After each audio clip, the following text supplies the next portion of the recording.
चलिए तो हम लोग अब स्टार्ट करते हैं। टॉपिक का नाम है, देख रहे हैं, cell potential of EMF of the cell. इससे पहले हम डिस्कस किए हैं various types of half cells. तो अभी तो हम लोग लिखना सिखाए हैं, फिर इसको याद कराना भी पड़ता है, समझाना भी पड़ता है, ऑब्जेक्टिव क्वेश्चन भी बनवाना पड़ता है, सब्जेक्टिव क्वेश्चन भी बनवाना पड़ता है। तो धीरे धीरे 100% याद करवा देंगे हम लोग आपको। लेकिन अभी पहले लिखेंगे टॉपिक का नाम सेल पोटेंशियल और EMF of the cell. Topic का नाम लिखेंगे, टॉपिक का क्या नाम लिखेंगे? टॉपिक का नाम लिखेंगे सेल पोटेंशियल और EMF of the cell. 70 number point discuss अभी हम करेंगे। 69 तक हो चुका है, आज हम अभी डिस्कस करने वाले हैं 70 नंबर पॉइंट्स। चैप्टर है इलेक्ट्रोकेमिस्ट्री। तो आइए क्या क्या है। पहला, इसको नंबरिंग कर देते हैं, पहला दूसरा तीसरा के आधार से समझने में और सुविधा होगा, क्योंकि ऑब्जेक्टिव क्वेश्चंस को पार्ट वाइज लाइन वाइज नहीं समझेंगे तो दिक्कत होगा। लिखेंगे कि the difference in potentials of the two half cells of the two half dash लिख देंगे यहां पर, और सेल्स ज्यादा अच्छा रहेगा। The difference in potentials of two half cells of a cell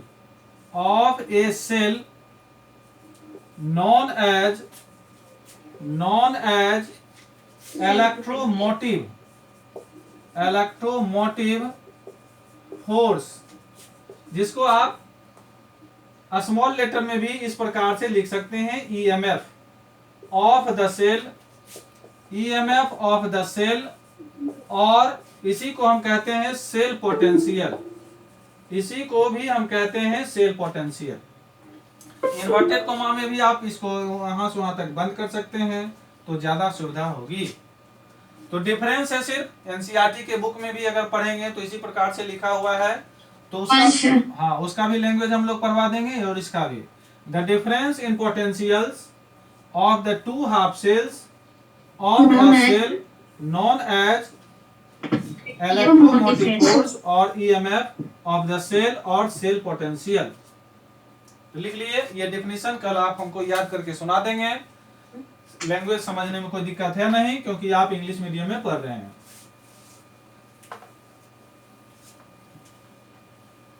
लिख लिए ना? अब क्या लिखेंगे? अब इसमें क्या कॉन्सेप्ट है कि लिखेंगे the difference in potentials of the two half cells of a cell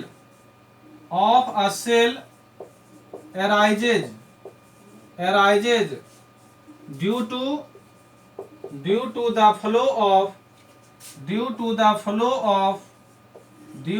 flow of electrons from anode to cathode and flow of current very easy है लैंग्वेज, खाली एक बार लिखेंगे from cathode to एनोड। बहुत आसान है लैंग्वेज आप लोगों के लिए लिखना और समझना भी, लेकिन एक बार कॉपी में लिखा हुआ होना ही चाहिए। The difference in potentials of two half cells, अगर दो हाफ सेल्स का डिफरेंस है, दो हाफ सेल्स का, यह कब अराइज होता है? तो जब इलेक्ट्रॉन फ्लो करता है एनोड टू कैथोड और करंट फ्लो करता है कैथोड टू एनोड। बस, तो इजी है, लेकिन लैंग्वेज एक बार कॉपी में लिखा हुआ जब तक नहीं रहेगा कॉन्फिडेंस आप में नहीं आएगा, इसलिए लिखना तो बहुत जरूरी है।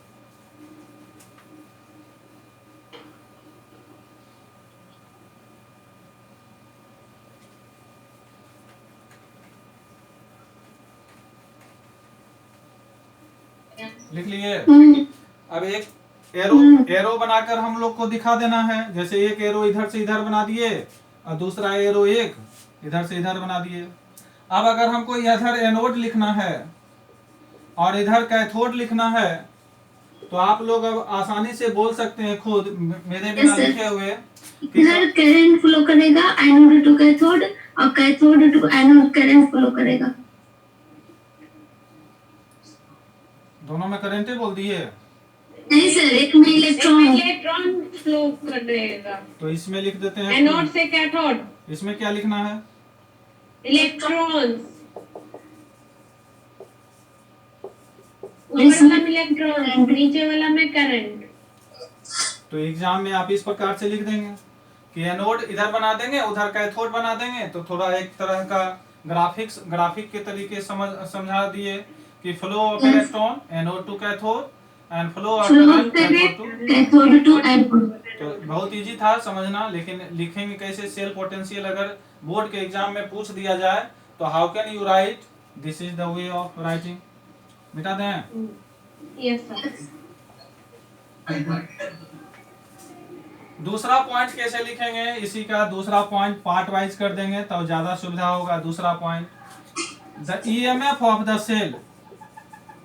The EMF of the cell, कोई निश्चित सेल है और उसका ईएमएफ की बात होगी या सेल पोटेंशियल की बात होगी या किसकी बात होगी? सेल पोटेंशियल की बात होगी। तो हम कैसे कैलकुलेट कर सकते हैं? तो can be calculated from the values of electrode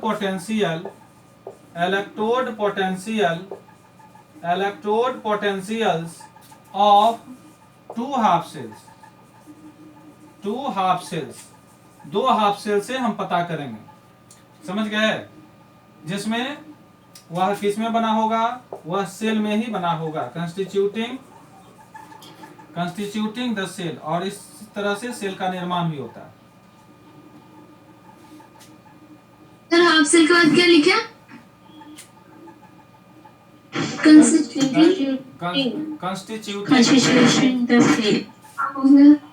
constituting the cell. The EMF of the cell और सेल पोटेंशियल उसी को कहेंगे, सेल पोटेंशियल कहिए या ईएमएफ ऑफ द सेल कहिए, electromotive force of the cell, उसको हम कैलकुलेट कर सकते हैं दो हाफ सेल से जिससे एक सेल बनता है, पार्टिकुलर एक सेल बनता है और उसमें दो हाफ सेल्स रहते हैं। समझ गए कि नहीं? लिख लिए कि किसी का छूट भी रहा है?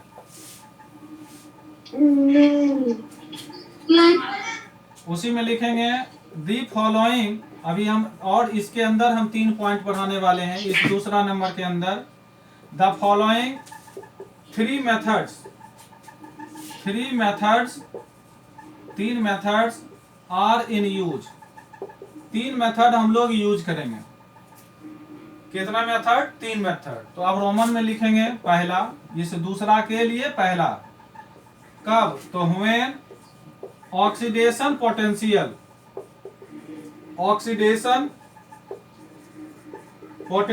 जब oxidation potential of anode and reduction potential of cathode are taken into account। तो लिख लेंगे पहला। दूसरा का पहला पॉइंट हम अभी डिस्कस कर रहे हैं। क्या डिस्कस कर रहे हैं? डिस्कस कर रहे हैं आपसे कि 3 मेथड्स हम बताएंगे जिसमें ऑक्सीडेशन पोटेंशियल होगा एनोड का, क्योंकि एनोड पर ऑक्सीडेशन होगा, और कैथोड पर क्या होगा? रिडक्शन।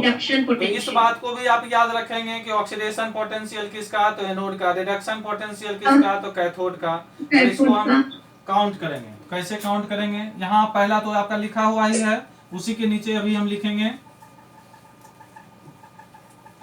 जब दूसरा नंबरिंग हम लिखेंगे तो आप लिखेंगे, अभी नहीं लिखेंगे। तो 3 में से हम पहला अभी बता रहे हैं, तो इसको लिखेंगे E naught cell, electrochemical cell. तो ये हो गया ऑक्सीडेशन, लिखेंगे oxidation potential, oxidation potential of किसका, anode, plus reduction potential, reduction potential of cathode, बराबर आप ऐसे भी लिख सकते हैं ई नॉट ब्रैकेट में ऑक्सीडेशन,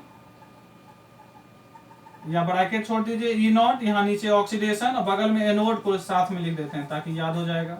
ई नॉट यहाँ ऑक्सीडेशन, इसका मतलब OX या OXI या OX भी लिखेंगे तो आपको समझ में आ जाना चाहिए, प्लस ई नॉट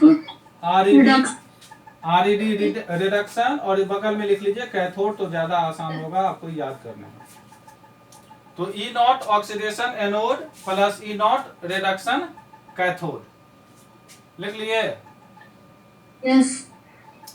तो ये है methods are in use, oxidation potential of anode, reduction potential of cathode. Cathode.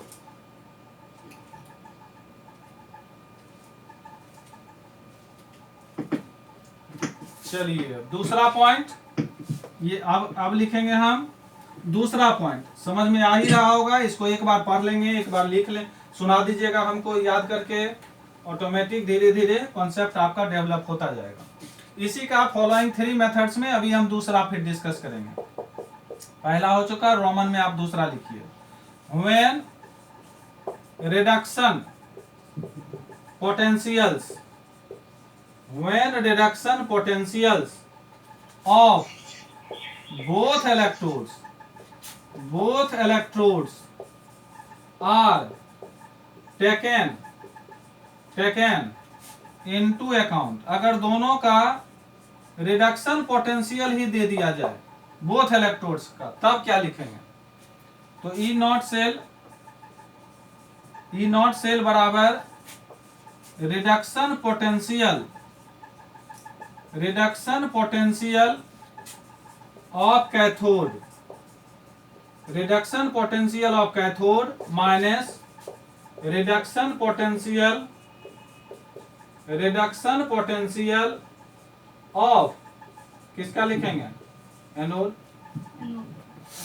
अगर रिडक्शन पोटेंशियल ही दे दिया जाए तब क्या होगा? तो इसको हम कैसे लिखेंगे हम लोग? ई नॉट यहां पर कैथोड और माइनस ई नॉट एनोड। ये भी लिख सकते हैं हम, ई नॉट यहां पर राइट और यहां क्या लिखेंगे? E not left. ये सब कॉन्सेप्ट है आपका। ई नॉट जब रिडक्शन पोटेंशियल ही दोनों का दिया हुआ हो तब, समझ गए? रिडक्शन पोटेंशियल ही दिया हुआ हो तब हम ऐसा लिखेंगे, याद भी होता चला जाएगा, टेंशन लेने की कोई जरूरत है नहीं। लिख लिए? Yes sir. केस हो जाएगा जब दोनों का ऑक्सीडेशन दिया हुआ रहेगा। हाँ, राइट और लेफ्ट हो गया, समझ में आया?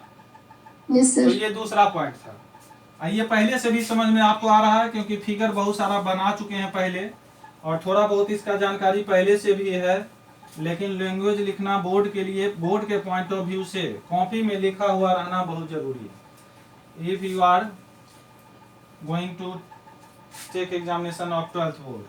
अब तीसरा पॉइंट क्या होता है? तीसरा पॉइंट में क्या कॉन्सेप्ट है कि when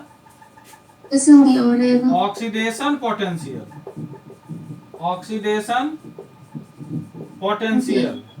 of both electrodes are taken into account। तीन प्रोबेबिलिटी बनता है, एक ऑक्सीडेशन रिडक्शन, या दोनों रिडक्शन, या दोनों का ऑक्सीडेशन। तो ये कंसेप्ट बनता है और इसी में कंफ्यूजन लड़का को होता है। तो बराबर लिखेंगे ऑक्सीडेशन टेकन के बाद क्या लिखे sir? Into account. Taken into account, ये तीसरा बार हम लिख रहे हैं, taken into account. When oxidation potential of both electrodes are taken into account E naught cell बराबर ऑक्सीडेशन पोटेंशियल, इसमें उल्टा हो जाएगा of anode minus oxidation potential of cathode. Cathode.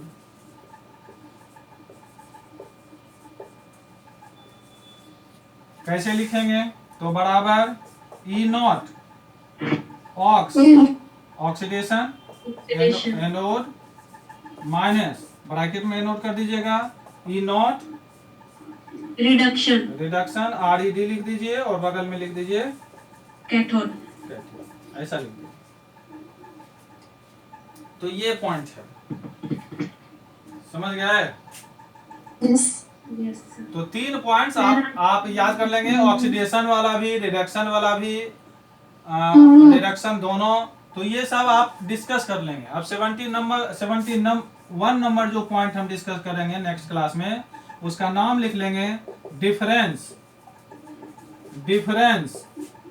Between EMF and potential difference. तो ये topic हम next class में discuss करेंगे। ऐसे रिलेटेड है, इसी के अंतर्गत ही पढ़ाना था, लेकिन जानबूझ के तोड़ कर आपको पॉइंट वाइज 71 इसलिए कर दिए ताकि कभी हमको पूछना पड़ेगा, याद कराना पड़ेगा, तो हमको दिक्कत नहीं होगा। हम सिर्फ डायरेक्ट पूछेंगे कि डिफरेंस बताइए, किसका डिफरेंस बताइए, तो EMF का और डिफरेंस का, किसका, पोटेंशियल